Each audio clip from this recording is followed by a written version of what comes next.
नमस्कार दोस्तों, राधे राधे।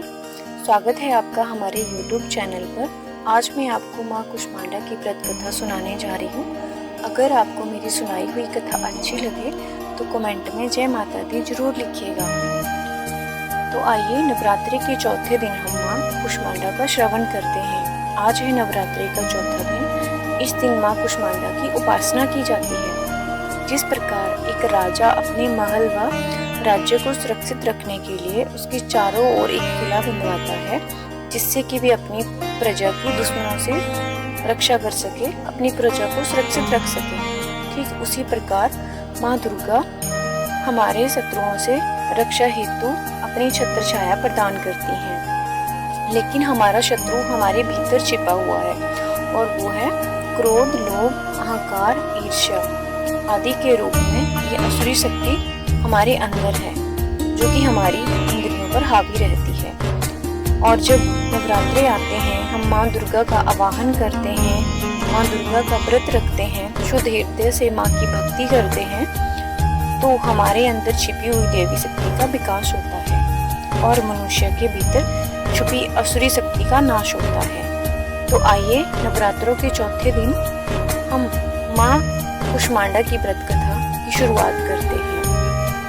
नवरात्रों के चौथे दिन देवी को कुष्मांडा के रूप में पूजा जाता है।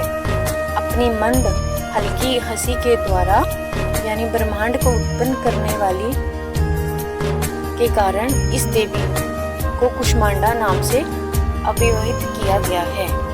जब सृष्टि नहीं थी, चारों ओर अंधकार ही अंधकार था, तब इसी देवी ने अपने ईर्षित हास्य से ब्रह्मांड की रचना की। इसीलिए इसे सृष्टि की रचना, आदि स्वरूपा, आदि शक्ति भी कहा जाता है। इस देवी की 8 भुजाएं हैं, इसीलिए इन्हें अष्टभुजा कहलाई कहा जाता है। इनके 7 हाथों में क्रमशः कमंडल, धनुष, बाण, कमल, पुष्प, अमृतपूर्ण कलश, चक्र तथा गदा है। 8वें हाथ में सभी सिद्धियां और निधियों को देने वाली जाप माला है। इस देवी का वाहन सिंह है और इन्हें कुम्हड़े की बलि प्रिय है।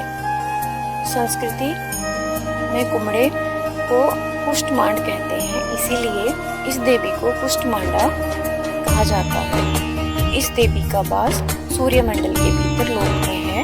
सूर्य लोक में रहने की शक्ति, क्षमता केवल इन्हीं में है, इसीलिए इनके शरीर की कांति और प्रभा सूर्य की भांति ही दीप्यमान है। इनके ही तेज से दशों दिशाएं अलौकिक हैं। ब्रह्मांड की सभी वस्तुओं और प्राणियों में इन्हीं का तेज व्याप्त है। अचंचल और पवित्र मन से नवरात्रि के चौथे दिन इस देवी की पूजा आराधना करनी चाहिए।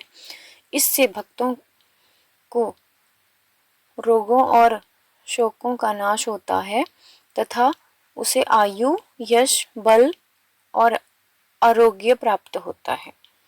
यह देवी अतल्प देव सेवा और भक्ति से ही प्रसन्न होकर आशीर्वाद देती हैं। सच्चे मन से पूजा करने वाले को सुगमता से परम पद प्राप्त होता है।